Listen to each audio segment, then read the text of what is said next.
Merci de nous rejoindre pour ce point d'information consacré à l'actualité africaine. De suite les titres. Après une participation remarquée au sommet du G7 à Bari en Italie, le président algérien Abdelmadjid Tebboune regagne le pays ce samedi.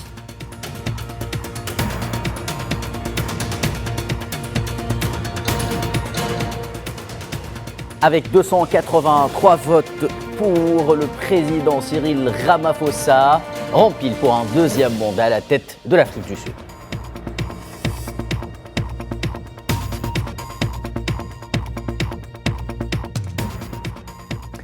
La cause sahraoui qui transcende les océans pour gagner en sensibilisation auprès de la société australienne à la faveur d'actions politiques engagées par des membres du Front Polisario. Le président algérien Abdelmadjid Tebboune a regagné le pays ce samedi après avoir pris part aux travaux du sommet du G7 à Bari en Italie. Le chef de l'État algérien a été accueilli à son arrivée à l'aéroport international Houari Boumediene par le Premier ministre Nadir Al-Arbaoui, le chef d'état-major de l'armée nationale populaire, le général d'armée Saïd Chengheriha, et le directeur de cabinet à la présidence de la République algérienne, M. Moualem Moualem.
Et la participation du président algérien Abdelmadjid Tebboune au sommet du G7 a été couronnée par un accord stratégique concrétisé par un partenariat algéro-italien pour la mise en œuvre d'un vaste projet dans la wilaya de Timimoun, dans le sud du pays, sous le nom de Société Matei Afrique, un projet qui s'étendra de 2024 à 2028 et qui vise la production de céréales et de légumineuses ainsi que la production de produits agroalimentaire, a-t-on appris dans un communiqué publié ce samedi par la présidence de la République algérienne.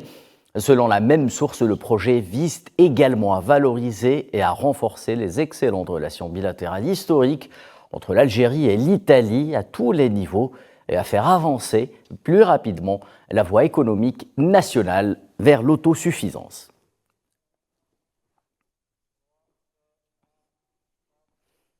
Et donc cette participation remarquable du président algérien Abdelmadjid Tebboune au sommet du G7 consacre le retour sur la scène internationale de l'Algérie par la grande porte. Elle reflète aussi le statut indéniable de pays pivot et infatigable promoteur de la paix et la sécurité régionale et internationale. Hamid Mechri. Un accueil très chaleureux et amical par la présidente du Conseil italien, Giorgia Meloni, poignée de main et rencontre en face à face avec nombre de chefs d'État. Le président algérien Abdelmadjid Tebboune au cours du sommet de G7. Le chef de l'État algérien ratisse large lors de sa participation au sommet qui a rayonné les dirigeants des grandes puissances industrielles. Une montée en puissance sur la scène internationale de la diplomatie algérienne dont le leadership façonne déjà la résolution de nombreux vieux dossiers internationaux, notamment via les efforts inlassables et réitérés en faveur de la décolonisation et la reconnaissance des États de la Palestine et de Sahara occidental. Dans un monde ébranlé par des crises géopolitiques et une polarisation accrue, la diplomatie algérienne figure ainsi comme un acteur clé au conflit en Afrique subsaharienne, dans le monde arabe et ailleurs. Son élection en tant que membre non permanent du Conseil de sécurité de l'ONU a donné une nouvelle dynamique à ses efforts honorables. À Borgo Ignacia, vendredi, avant le début des travaux du G7, de hauts responsables et dirigeants se sont démunis pour prendre contact avec le président Tebboune, notamment le président français Emmanuel Macron et le président des Émirats arabes unis, Mohamed Ben Zayed. Le président algérien a échangé également avec son homologue américain Joe Biden et brésilien Luis Inácio Lula da Silva, ainsi que le premier ministre du Canada Justin Trudeau et le roi de la Jordanie Abdallah II. Autre signe de cette affirmation croissante de la diplomatie algérienne, la réception d'Abdelmadjid Tebboune à sa résidence aux marges des travaux du G7 de son homologue mauritanien Mohamed Ould Cheikh Al-Ghazouani, le chef de gouvernement tunisien Ahmed Hachani, le président de la République de Kenya William Ruto et le président du Conseil européen Charles Michel. La veille jeudi, dans le même lieu, le président algérien a reçu le président français Emmanuel Macron. Lors de ces rencontres, ces chefs d'État et dirigeants ont écouté avec diligence les positions et choix du président Tebboune, qui, en diplomate chevronné, a défendu les principes et politiques de l'État algérien. À travers sa présence à ce forum international, le président algérien confirme le statut de pays pivot dans la région euro-méditerranéenne par lequel tous les dossiers importants doivent passer. Une position que l'Algérie doit à son sens inébranlable de la promotion des solutions pacifiques à travers le renforcement de la sécurité et du développement économique, en rejetant les ingérences étrangères. Mais au-delà, l'Algérie devient aussi la voix de la sagesse que tout le monde cherche à écouter, dans un monde de plus en plus polarisé et on peut voir aux entreprises violentes et déstabilisatrices. Allez, pour une première lecture sur les retombées diplomatiques et géopolitiques de la présence du président algérien Abdelmadjid Tebboune au sommet du G7 en Italie, accueillant depuis Paris l'expert en questions internationales Badis Renissa. Bonsoir Badis, l'Algérie vient de frapper un grand coup en signant avec des lettres d'or sans retour, fracassant parmi les grands de ce monde. Bonsoir, vous avez raison effectivement. Je dirais même que l'Algérie nouvelle ne fait pas de figuration. L'Algérie nouvelle s'est imposée justement de ce bal de grandes puissances et de grandes nations. L'Algérie nouvelle s'est imposée au-delà de ces aspects-là, s'est imposée dans la table des décideurs de ce monde. Et je pense que cette participation aujourd'hui n'en est que la preuve, en tout cas hier, n'en est que la preuve effectivement du rôle pivot, effectivement, mais au-delà du rôle aussi de référence, notamment en matière de prospective, en matière de géopolitique, en matière aussi de construction, peut-être de reconstruction d'un avenir commun où l'intérêt effectivement des nations est au centre et au cœur des préoccupations, comme l'Algérie le défend depuis des années. Il faut aussi rappeler que cela aussi vient dans le sillage justement de ce travail de fond qui a été mené par le président de la République et l'État algérien depuis quelques années. Cette légitimité sur l'échiquier international qui puise sa force effectivement dans ce travail de fond et surtout aussi cette défense de l'intérêt, ce porte-voix des 120 notamment. Là, j'évoque l'Union africaine, les pays africains et les peuples et leurs aspirations, mais pas que, le monde, l'espace arabe, le Sud global, les pays non alliés. Donc l'Algérie aujourd'hui est au diapason. L'Algérie est une locomotive et elle est écoutée. C'est pourquoi d'ailleurs elle est invitée dans ce type de fora international dans lequel on a besoin comme référence d'écouter, mais surtout aussi de partager, de construire aux côtés de l'Algérie un monde beaucoup plus en équilibre. Il y en va de l'équilibre mondial d'ailleurs. Badis Renissa, expert en questions internationales, vous étiez en direct avec nous depuis Paris. Merci infiniment pour cet éclairage. Je vous en prie. Les pèlerins venus du monde entier, dont plus de 40 000 Algériens, se sont rassemblés sur le mont Arafat, l'étape la plus importante du Hajj. Les pèlerins ont passé la journée à prier, à réciter le Coran et à invoquer la miséricorde d'Allah avant de descendre à la tombée de la nuit vers la vallée de Muzdalifa, où ils restent jusqu'à l'aube du 10e jour de Dhul Hijjah et premier jour de l'Aïd al-Fitr.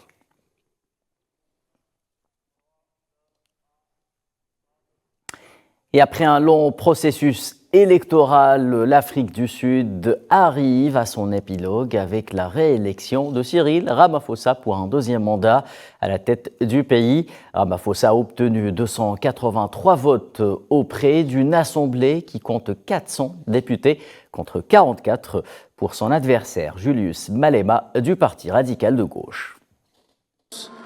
L'Afrique du Sud tient son président pour les 5 années à venir. Cyril Ramaphosa a remporté un vote convaincant contre Julius Malema, chef de file des combattants pour la liberté économique.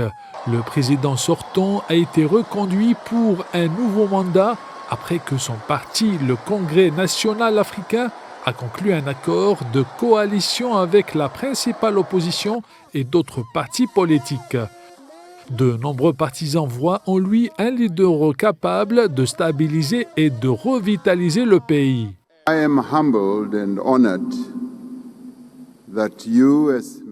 Je suis touché et honoré que vous, en tant que membre de l'Assemblée nationale, ayez décidé, par vos votes ce soir, de m'élire président de la République d'Afrique du Sud. Merci beaucoup.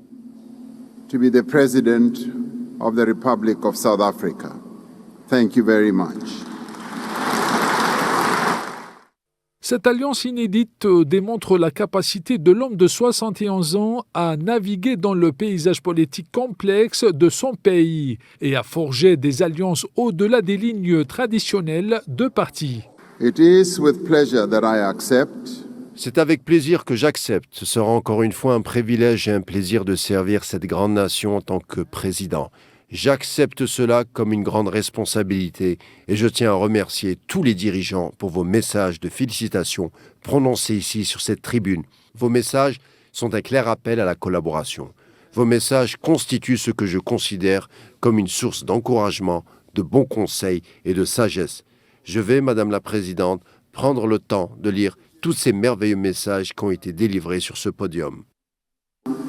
To read all these wonderful messages that were delivered at this podium. Le second mandat de Ramaphosa s'annonce rempli de défis. Pour y faire face, le président va former un gouvernement de coalition inclusif pour renforcer la stabilité politique et aborder de manière concertée les défis économiques et sociaux pressants du pays. Cette décision marque une nouvelle ère dans la politique sud-africaine où la collaboration et l'unité entre divers partis deviennent essentielles pour la gouvernance.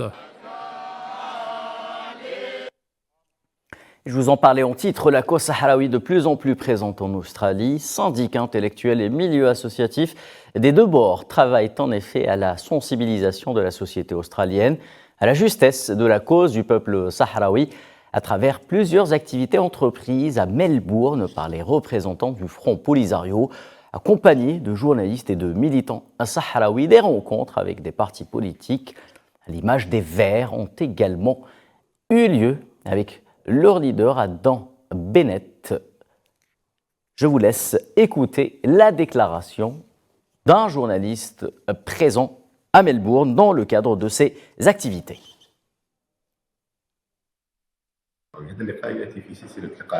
Une série de rencontres sont prévues ici en Australie en tant que délégation sahraoui tout au long de ce mois afin d'essayer de sensibiliser la société à travers les médias et les décideurs, mais aussi à travers les conférences et des interviews avec la presse australienne. L'une des plus importantes rencontres qui ont lieu également a été celle que nous avons eue au sein d'un institut d'études qui a suscité beaucoup d'intérêt auprès des élites intellectuelles et les chercheurs. Direction la Tanzanie qui a célébré l'inauguration de sa première salle de situation du Centre d'opération et de communication d'urgence EOC, qui est également la première salle de situation nationale à être créée dans le cadre du système africain d'alerte précoce et d'action précoce multirisque AMEVAS de l'Union africaine. L'événement a marqué une étape importante dans le cheminement du pays vers le renforcement de la résilience aux catastrophes et a été bien accueilli par les partisans de la salle de la situation de l'EOC, notamment le Bureau des Nations Unies pour la réduction des risques de catastrophes. C'est la fin de ce journal africain. Je vous retrouve dès 19h pour une page complète de l'information sur Al 24 News.